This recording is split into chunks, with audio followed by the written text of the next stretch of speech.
The trustworthiness comes from really how the audit maps out to what is really important for the business.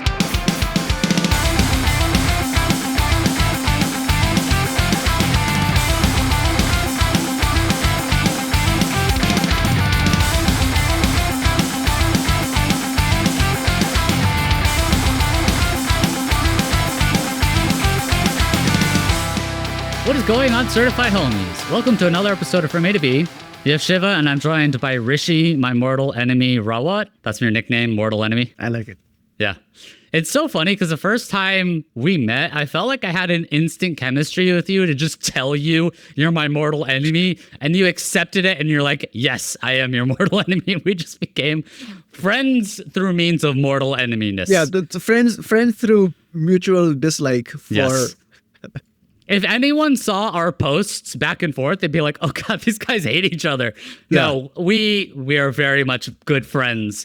It's just a very fun, playful banter. I have the same thing with Ben LeBay. It's fun to jab, and it kind of like, it makes it actually easier to communicate ideas. Like, if I post something and you have a disagreement, you jab me, and then I'm actually more open to like, oh, wait a minute, I'm not looking at it the right way. So yeah. It's also a great way to dismiss you because you're just wrong about everything. That's true. So you're a consultant. I asked for your plug and I'm just going to read it. You're a consultant focused on using copywriting to convert first-time buyers. But really, you're a smart generalist knowing a bunch of marketing things. And you're really good at it. I mean, your posts are really great and super thought-provoking. And that's why I wanted to have you on. There's a debate, there's a conversation, there's arguments around the value of heuristic audits. And I really wanted to bug your brain about that specifically. Like, what is a heuristic audit? And what makes a good heuristic audit good? And what makes a bad heuristic audit bad? So let's definition. What is a heuristic audit? I got some help from the homie Brian Thomas. So he says it's a heuristic audit evaluating the site according to a framework of principles. Generally, there are things that you could audit, like how well is the value proposition being communicated? Where are sources of friction? Is there clarity in the copy? Is there clarity in the usability? He also says there's some value coming from experience with users who have done this before. He says it's a really great place at the beginning of any CRO program when you're like just getting started to get some initial findings. And it's ideally good for coming up with test ideas or potentially JDIs, like identifying bug fixes off rip to just fix. Like, hey, I click on this button and it doesn't work. That's not something you would necessarily test. You just fix it. I pushed back on him to figure out like there's some subjectivity in what he said. And there's some subjectivity in like what makes an expert. And he came up with this really fire analogy. And he's like, it's kind of like a trained musician where you could tell the key and the chord and the timing. And as a trained musician, you have an idea of what sounds are and what notes are, and if someone's playing it incorrectly. That doesn't mean it's perfect, but it's pretty good. So anyway, I kind of spewed a lot at you. Do you generally agree with that definition? I really like it. And I would just add a few more, adjectives to it. One of them is systematic. When I think about a heuristic review, it reaches its most elegant form when it is systematic. You can't like just do an analysis on one page for 2 hours and another page for like 5 minutes. That's kind of out of balance. Can I ask you a question on that? Yeah. You can do it, but I think what you're saying is that's not a high quality audit. Right. Exactly. Okay. Just want to clarify. Yeah. If you really want to deliver the value, I mean, the way I think about it, the analogy that I think about is a consultant, for example, who's kind of like studying a restaurant. They're paying attention to the walking paths of the servers. They're looking at the menu. They're looking at all of these things systematically. You can't like say, I'm going to spend 4 hours looking at the menu and giving you a bunch of insights to the menu, but I'm not going to look at the kitchen. I'm not going to look at, there's all of these like operational kind of challenges, and you want to kind of look at all of that. So to me, heuristic is systematic. There's something that needs to happen before the heuristic, which I think is important, which is like a point of reference for that heuristic. So for example, I would talk to the business owner and I would say, what are some of the things that are important to the business? Like, what do you think are things that are critical in terms of driving conversions? And what do you think people are actually doing on the website? And where do you think they're struggling? And once I have that general point of reference, I can actually do a much more detailed heuristic analysis to kind of essentially I'm contrasting what their business objectives are with what I think how people are using the website and where they might be struggling. So a good heuristic audit starts with a very strong understanding of the frame of reference that a person has going to the site. And that frame of reference can be from the business side. It could also be things like you understanding what it is that website sells. I actually did this for someone very recently. They were just conducting a study and they're like, can you just give me your thoughts and feedback? And it was on like a brokerage thing. And I'm like, I don't know fuck all about money. So I can't give you a comprehensive copy audit because I don't know anything of these words. The expert part of maybe some of this is someone who is intimate, who knows every technical piece. Like you might have a very technical product. And with a technical product, you need someone with a generally technical background to be able to audit it versus e-com audits. Generally speaking, everyone knows what boots are. Everyone knows what like an iPhone can do, unless you're looking for a technical audit from like a copywriting perspective. You just have to understand that frame of reference. I want to push a little bit more on, you said systematic. Thank you. Systematic audit. There are two heuristic audits that people generally have in their mind without realizing that they might be conflating the two. I think you're rightfully breaking out like a usability heuristic into the systematic vein, or they're basically two in the same. But then there's other people who have an expert heuristic audit. And that means like someone who is a self-proclaimed expert in usability in websites, which I for the podcast listeners, sorry, those are in air quotes. But like you're talking more about the usability heuristic audit. Do you think there's value in quote unquote expert heuristic audits? Yeah, no, I think there is. And I think even with the expert heuristic audit, when I say systematic, what I'm saying is that I expect the person to have some kind of a checklist that they're using, like that they've created, and they're systematically going through all of that. I think the whole point I'm kind of mentioning this, emphasizing the systematic aspect, I've shadowed a lot of people in my team that have done audits, and I've noticed there is this tendency to hyperfixate on certain parts. And then you find something interesting and you spend a ton of time on it. And I think it's really, really important to get the whole picture. Part of what I'm trying to do in the audit is I'm actually trying to get a whole picture of the whole user experience. That's really important. Otherwise, you're getting stuck in one area and you don't really know what is, look, I think this is not an area of my expertise. I'm maybe even using the wrong definition of a heuristic audit,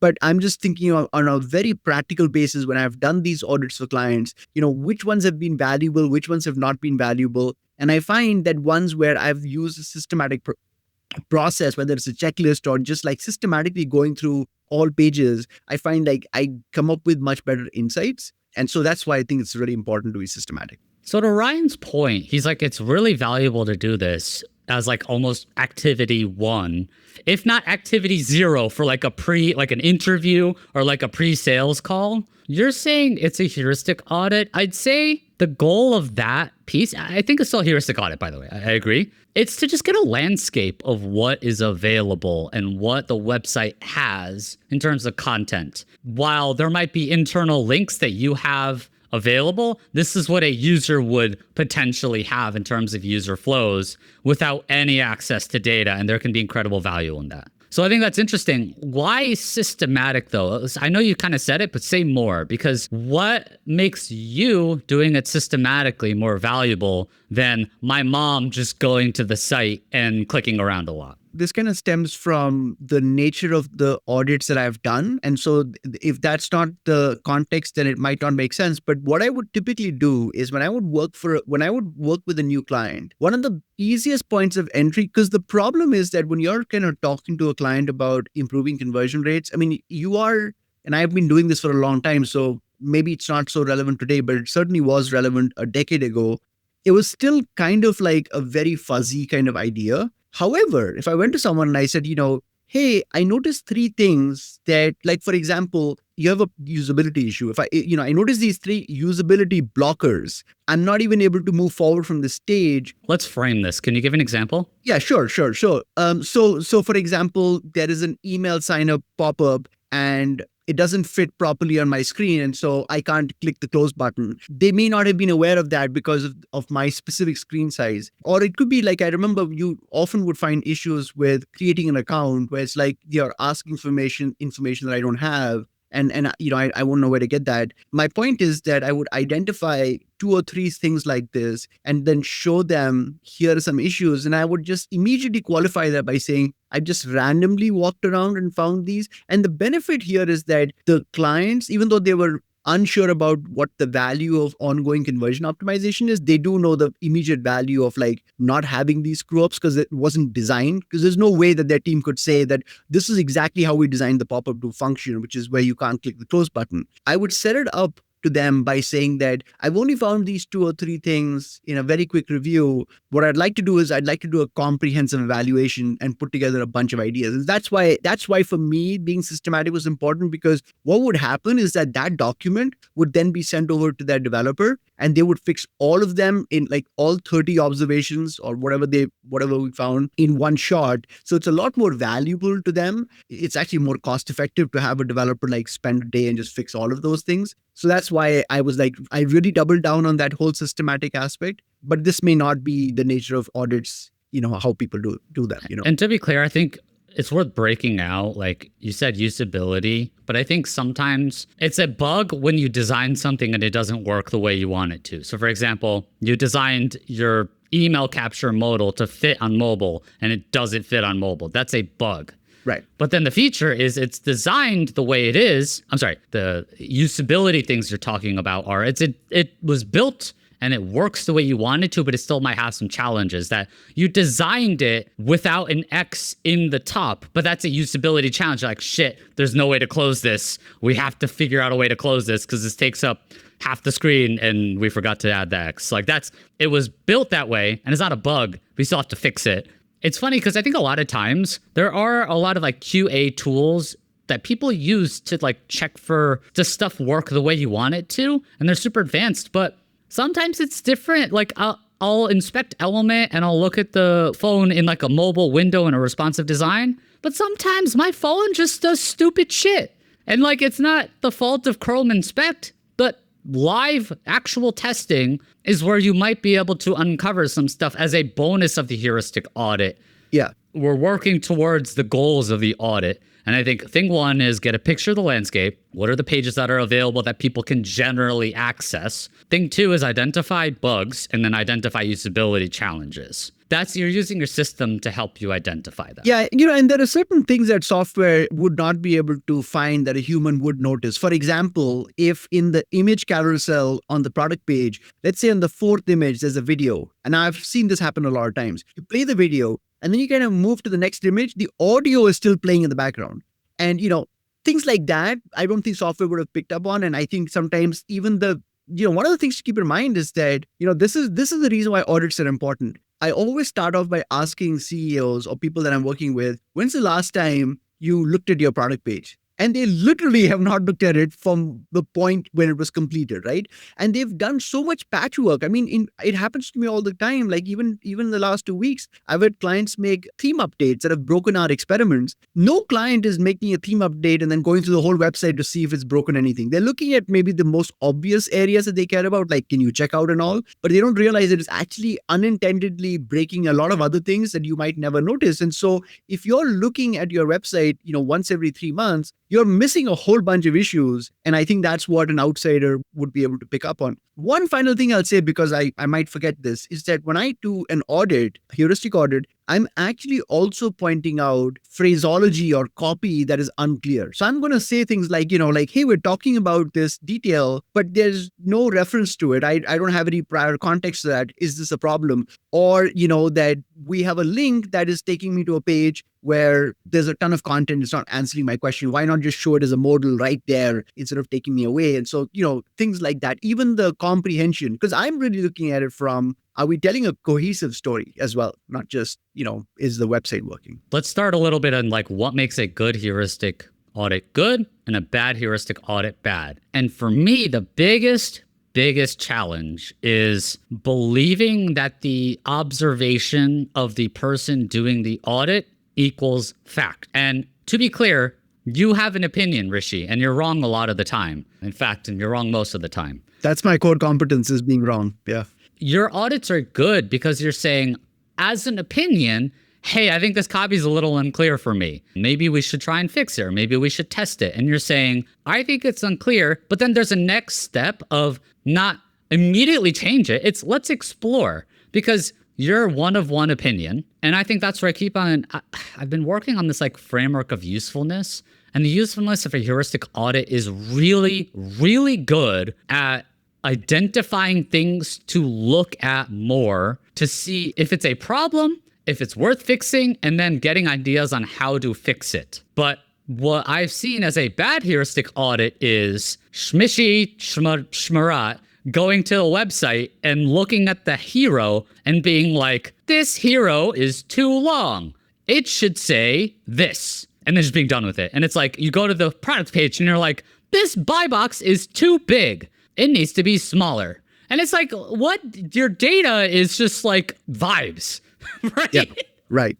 Well, there's another dimension to this as well, which is that if 80% of the traffic is mobile, then make sure that your audit is focused on the mobile experience. I mean, it needs to be proportional to what is valuable to the business.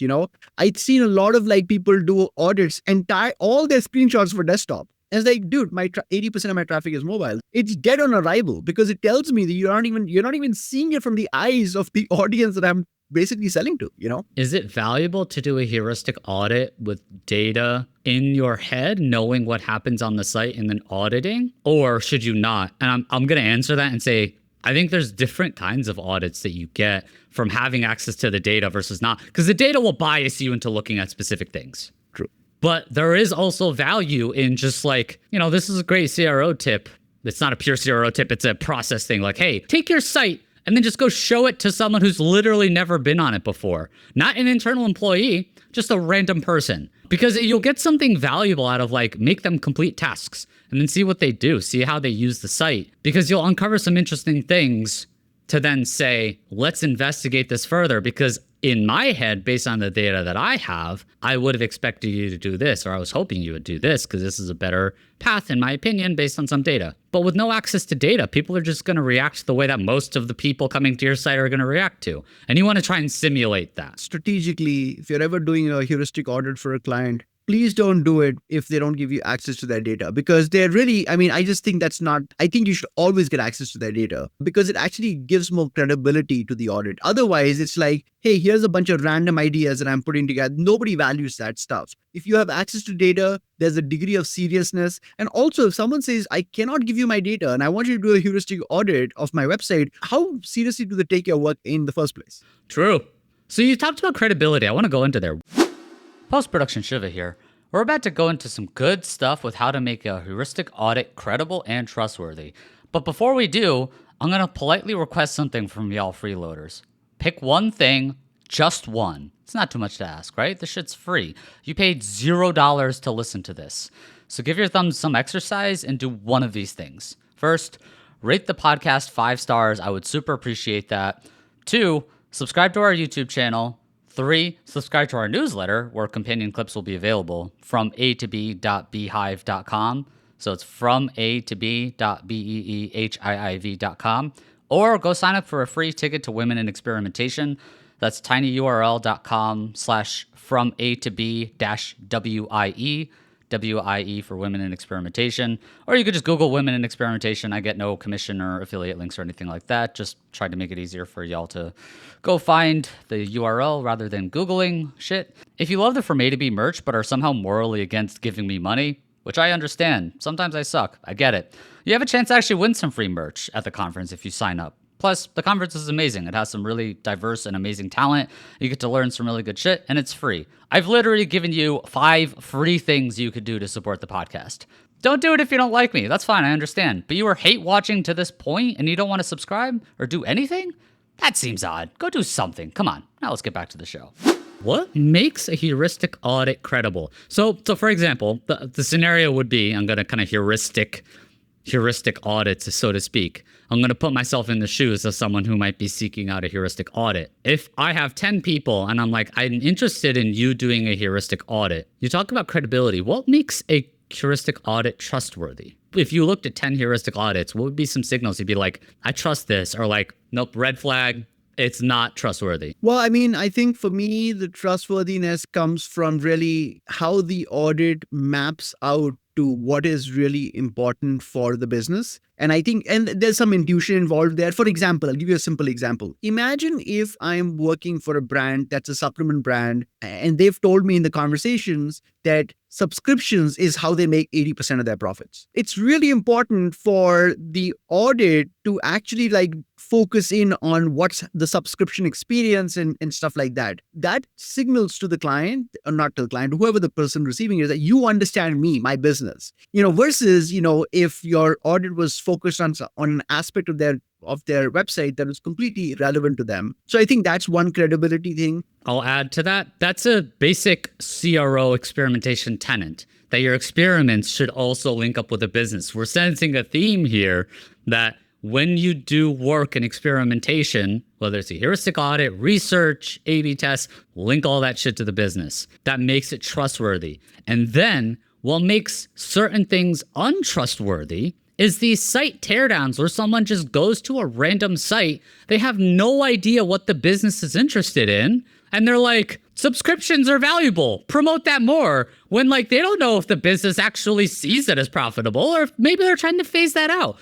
I totally agree. I think I was trying to figure out, why is it that site teardowns aren't trustworthy? And it's because they lack the data of what's actually happening on the website to dig deeper into it. And they're just offering recommendations like, make this button smaller with pure vibes. And they have no idea what the business truly cares about. Two major red flags for why a bad heuristic audit is bad. This is really fun to riff with you on this because I'm kind of thinking of ideas that I wouldn't have considered before. That's what happens from A to B. We go unhinged and figure out some shit along the way. I think one of the things that makes, you were talking about the fact that, we just showed to random people, you could get really useful insights. And there's a part of me that felt like, no, I don't think that's a good idea. I want to just make a really important point here, which is that another aspect of a good heuristic analysis is the person who's doing it understands the relative difficulty of the things that they're asking them to fix. I'll give you an example. True! Oh, fucking preach, brother! Go! So, like if I did a heuristic analysis and I said, hey, your product image in the image gallery, you have 3 images, there should be 10 more. Dude, do you know how fucking hard it is to add 10 more? Yes! Or if I were to say like, this, your load time seems a little high, why don't you just like make your website load faster? It's like, you don't understand that you need to understand the underlying complexity of that. So I think, you talked about credibility. If I get feedback from someone and it's like, dude, you're not connected to reality, then I don't respect your opinion. Can I add one other example? So this is where I think a lot of best practices lose me, is even if we believe these things are truly best practice, even if we ignore that what works on one website may not work on others because all websites look different, one of the best practices is like have multiple options for checkout, like PayPal, Klarna, blah, blah, blah. Does anyone offering that realize like PayPal takes money off of those? Like it's not just have a button, just add the code.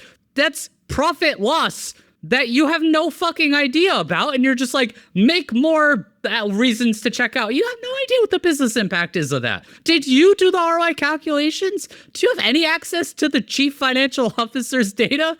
If you did, you should go to jail because that's probably illegal how you got it. And in the spirit of riffing, I think there's another thing that I think is really important. All of the heuristic audits I've done have been kind of as a means to an end. It's like not my core business. It's something I do to kind of show some value or my understanding of their business. But if someone was doing it full time, there is one other thing that I think would increase the credibility dramatically. A lot of times we talk in very abstract terms about like, hey, that your checkout, I don't know, it looks very crowded, or, here's the problem. It's super useful to also like, and again, this is not possible for someone who does this infrequently, but if someone who does this on a regular basis, to actually have a library of examples that you can kind of point to when you're making a recommendation. Like, here's what I'm asking you to improve. And here's an example. Now, you would I think that does make it a lot easier. People really have difficulty visualizing. So you can either make a mock-up And that would be useful too. Or you can show an example. So I think what you're doing here is heuristic audits can sometimes uncover problems, right? Problems with the copy being unclear, problems with usability. And then what you're saying is on the other side, a swipe file or something might offer quick solutions. Yeah. But again, what you're saying is don't just do this. You're saying here's what it could look like. So people could start envisioning what the solution is. And where a heuristic audit, I don't want to say is necessarily untrustworthy, but it's just like, fuck off, your opinion sucks. How people might internalize that is if all you're doing is saying, that sucks, that's bad, that's too big. And all they're doing is just like looking at the website and calling a bunch of things ugly without offering any constructive criticism with examples to just say, here's how it maybe could look like. But then again, it's better. But the best case scenario is you actually like go through and do more research and audit, validate the things that I have said or you have said are truly big problems, corroborate data, build a story to help you refine the problem from a maybe a major problem into something more guided that you can actually action something with. One of the things that I would always do when I would do a heuristic analysis is, and this is really important because it's not just a technical thing, it's also an emotional thing, because you're basically telling the client that I'm going to be showing you a ton of mistakes that you're making. So first of all, no one wants to hear that. Secondly, what we don't recognize is that oftentimes, especially for small businesses, the person you're presenting to is probably the guy who built it in the first place. So, there's a lot of emotion there. So I actually spend the first 5 minutes I typically make a video walkthrough, but if it's written, it'll be like the first page where I'm actually giving them context and I'm setting expectations. And I'm saying things like, a lot of things that I'm going to point out to you are out of context. The purpose of this document is not to be a comprehensive list of things that you should improve. It's basically me using time efficiently, recognizing that 30% of what I've pointed out is actually factually incorrect, but it's still cheaper for them to say, okay, let's ignore these 30% of things so we can focus on the 70%, than trying to come up with a bunch of insights that are 100% accurate. Because in order to do that, I have to spend 20 hours talking to you, and that might not be worth your time. And so, I think setting that context for me has been very useful as well when I'm presenting my heuristic analysis. You set the stage before any heuristic audit readout, or probably talking about it online, saying, these are just my opinions. I'm trying to help. I'm not calling your baby ugly. And especially offering solutions to the problems is a better way to just say, not ugly, but working towards solutions. I think these are productive ways. Should a heuristic audit call out the things that you think are good too? Because I don't think I've ever seen a heuristic audit that's actually been like, this hero's fucking fire. It's so cool the way it, I've never seen a heuristic audit that talks about the good shit. I love that. That's a really good observation. That's really good. Yeah. I'm going to clip that and I'm going to make that my ringtone. Rishi's saying something nice about me. No, that's a really good one, because you're exactly right. Because a way to think about a heuristic audit is like going to the doctor's office. You've had some medical struggles and you've gone to the doctor and now he's sitting you down, and you're freaking the fuck out, and it's really important for him to kind of make you feel like it's normal. We've got a plan for you, you'll survive. I mean, everyone reacts differently. So for example, I'm kind of a sociopath, and the way that I motivate myself to go to the gym is I make myself mentally feel really, really, really bad whenever I don't go to the gym. And I don't recommend it, but it works for me. It's the way that my brain is wired and it works. And there are some people who take every criticism in stride and say, I know that what you're doing is in the best interest, and I will take that feedback, and I know you're giving me some fantastic advice to dig into some stuff to do. Not everyone operates that way. So I think there's a lot of humanness to the way we deliver heuristic audits. Let's role play and switch gears just a little bit. If I am on the web marketing team, Rishi, you're the CMO. Congrats, you got the promotion. Chief Marketing Officer. And then someone gives you a heuristic audit. And then you, dumb, should not have been promoted CMO, now come to me and say, hey, here's that audit we got from this guy who didn't see any of our data, who has a bunch of opinions and just recommended doing a bunch of shit. This audit, we just have to do all this stuff because he knows he's an expert. What do I do as the person who reports into you? How do I handle that information? How do I work through that from someone who just blindly believes a heuristic audit? And the reason I ask this is because I want to try and empower more people to push back on these types of opinion-based audits and empower them to have ways to talk about it in ways that are productive? Yeah, that's a good question. I don't know if I have a good answer for that, but I mean, I would say like how much of this is based on our actual data, on the data that for our website, and so I'd use that, to kind of like just to give pushback. So you're saying don't immediately just like bury it in the dirt, but like, okay, it's a losing battle if you say this is fucking stupid because they will fire you because they are above you. But instead it's like, okay, well, let me take this and add it to the backlog. Let me do some research to see what points are valuable or not. And let's try and replenish it. Use it not as a things to do, but as things to investigate further. And I think that's the perfect use, as we discussed earlier, is like that's a really good use case for heuristic audits, is identifying what shit to now investigate further. You have ideas of potential problems to investigate further. The way I think about a heuristic audit, and this is why the being systematic part is so important, is that you really want to really map out the entire perimeter of the business of their website, because otherwise you're just giving random opinions about a very specific part, and then it's not comprehensive. The other aspect is that if I can get 2 actionable insights from that heuristic audit that we can implement, it more than pays for the effort in the first place. And so I'm not thinking about it in terms of like, how do I make sure that all 30 ideas that were presented to me are good and useful? It's basically like, did this person notice something that is actually valuable to the business that we were blind to just because we were, functional fixedness, we were kind of like operationally like blind to it, that we can now easily. And again, the actionable part is really important, because saying like, you need to double the site load speed, this is not actionable. I mean, I'm not a moron. I'm aware of the fact that, our website loads slow, but it's definitely not actionable because no one wants to double the site load speed. Well, I mean, I'm saying reduce the speed. Yes. Reduce it. But yeah. Bad Rishi advice. but so I think, I think from that perspective, I think it is very useful. But I think if you set it up like, I've given you a whole bunch of ideas, all of which are good, I think that is a stupid way of framing it. But I think if you can, present 30 ideas and tell them that, maybe 2 of these are valuable, then I think there's a much higher likelihood that they'll take action on it. I think you're saying effectively anyone can do a heuristic audit. It's not unique to experts. You don't have to be an expert in CRO or experimentation or UX to conduct an audit. You might get slightly different things based on, let's say, the maturity of that person understanding digital. People might have a knack towards catching where things...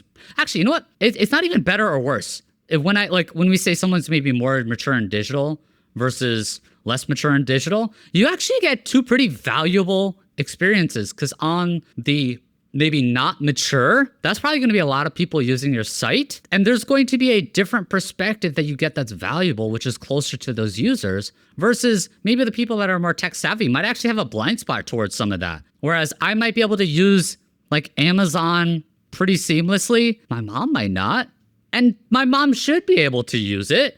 I wonder if there's going to be like a toggle on Amazon for like mom mode versus like the basic pro mode or something. But it's funny because I went to a site recently, I'm not going to call them out by name, but everything was just janky. They were selling, let's just say, clothes and lifestyle, but the nav was not top aligned. It was like bottom aligned, like an iPhone basically, but the nav was bottom aligned. And I landed on a product page and I was scrolling to try and just read the description. It didn't have a description. The whole page was just all images that you're just scrolling like a vertical carousel. There's no description. And I'm like, where the fuck is this description? Am I dumb? And a heuristic audit for me and my mom, to be honest, anyone would have been like, this is not normal. I still figure it out. It was a little bit of friction, but there might have been some tweaks you could have figured out. But sorry, I'm kind of like rambling here a little bit, but like, I think my general point here is like, there is value in not having expert quote unquote heuristic audits and getting your everyday person to use your website to uncover different things that you and I might intuitively know how to do, but other people don't intuitively know how to do. There's one other dimension that I would say is really important to have, and I would basically put it in the category of empathy for the buyer. And so there are 2 aspects to this. One is that typically people, when they go to the website, they have some degree of anxiety. So if I'm like replacing my water furnace, or my heating system, I have some degree of anxiety. And I think it's really important to kind of think about the site experience from the perspective of that anxiety, because it kind of brings up things that you wouldn't have noticed otherwise. And I think the other aspect of it is to also recognize distractedness, and the user is distracted. And so a lot of times a lot of times you see the world differently if you're distracted versus if you're focused. And I think just having that sensibility can kind of kick up some really interesting insights. That's so interesting, and it's so right. We think of websites, at least UX people, I guess experimentation people, we kind of think of it in a lab where this is the website and everyone kind of uses it like we do. That's not true. You're so right. People going to the boiler site absolutely have anxiety, because there's anxiety of, fuck, I don't have hot water. And then, fuck, I'm going to have to pay $10,000 to have hot water, which creates a whole lot of other anxiety. I don't have the option to just buy the wrong model and return it. So I have all this anxiety in my head, and that's the lens through which I'm navigating the website. By the way, this isn't unique to B2C. B2B has the same amount of anxiety where, like, if I buy the wrong software, we are fucked for a year. Right.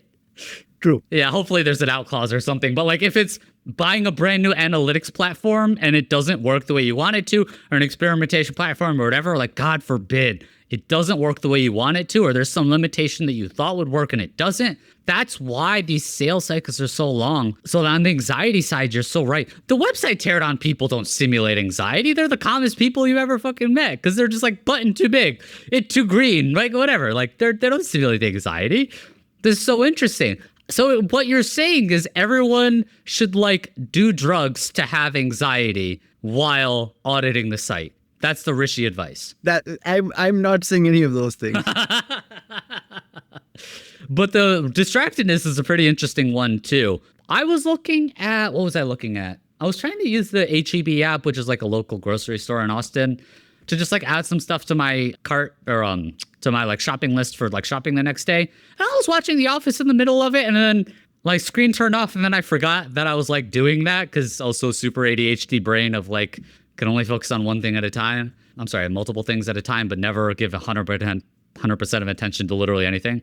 I don't know how you simulate that, but I guess it's something worth knowing that people have that. This is something that we see in all of our experiments. I'll give you the classic example. Let's say there's a product, and I literally have run an experiment for this recently, so I have tons of empirical data on this, but the product page has 1,500 reviews. And I tell the CEO that, hey, I have a test idea where we're going to add like 5 extra CTAs that draw attention to the fact that we have 1,500 reviews, and we place it at multiple locations on the page. And the CEO says, dude, that's way too many call outs for the reviews, and people are just going to see it over and over again. We run the experiment and we find that there's like a 10% improvement in conversion rates, and we are tracking for clicks on the CTAs and all of that. So what's happened? What's happened is that the CEO thinks that there's this very standard template for a product page. Everyone knows it, and the reviews call to action right on top. Anyone who wants to see reviews is going to click there. But that does not describe the vast majority of people's behavior. People go to a page and they immediately start scrolling up and down. They're probably going to miss those things that you think are obvious. The difference between why the CEO thought it's a stupid idea and I thought it might be worth testing, was because he assumed that people aren't distracted. So if you're not distracted, then of course 1 CTA to reviews is more than enough. But if you're distracted, you're like, hey, I need 4 or 5 references to it. I wouldn't have had that idea if I was operating under the assumption that people are giving their full attention. I want to end on this last question. I'm trying to figure out how to phrase this. The concept is like, some people believe some opinions in like experimentation CRO space are worth more than others. And I don't think I agree with that, but I'm open to having my mind changed. But I don't think I generally agree with that. I think opinions are opinions, and not one person's opinion isn't worth more than the other, in my opinion. Super meta about that. But like, is there something to like some person X's heuristic audit is worth more than person Y's heuristic audit? And if so, what are the things that make it more valuable? Because I don't think that's the case. I think they just all have different value, And one's not better than the other, but they have different value. And I guess maybe the value might be on the side of the business for like what they're looking for. If they're like, this is a super technical product and we really, really, really need a technical person to audit it, therefore it's more valuable. But that's like a business thing. That's not like a call out of the thing, the tactic itself. Yeah, I totally agree with you. I think the question is just as vague as saying, who's the perfect person to date. I mean, they're all unique for their own reasons, and so you have to kind of take it for what it is. I think, like you mentioned earlier, someone who is junior and doesn't have a ton of digital experience can actually come up with a really useful audit as well, and someone who has a ton of experience can come up with an audit that's useful in a very different way. They're both valuable, I love it. Okay, so let's summarize here. I think what we're saying, generally speaking, is heuristic audits can be incredibly valuable when they're done with some basic principles, meaning the goals are get a general picture of the landscape of the websites, not from a pure technical perspective, but from a what can users click to go to perspective. Use it to identify bugs, identify usability challenges that maybe, like you said, on the carousel where the video is just like randomly playing, even though you're not on the video, the sound keeps on going, or their usability challenge that like you have an exit intent and you built it so it didn't have an X, but shit, we forgot to add the X, so add it. Identify lack of clarity in copy or things that just feel janky to use or maybe aren't as clear. I think the copy audit is a really good one of just like, is this unclear? And then maybe that's a question you ask yourself and go do additional research. But that leads me to that final, like, the audit is not a list of things to fix. It's a list of things to investigate. And I think that's the clear distinction that if you're saying it's broken because I think it's broken, that's a really bad audit. If you're saying, I wonder if it's broken, let's see if it's broken, that's a beautiful use of heuristic audit. Exactly. Perfect. Anything else you want to add? Yeah, just also just being aware of the anxiety of the shopper. I think if you put that lens on, you get a whole bunch of different insights that you wouldn't have had if you didn't account for anxiety. Cool.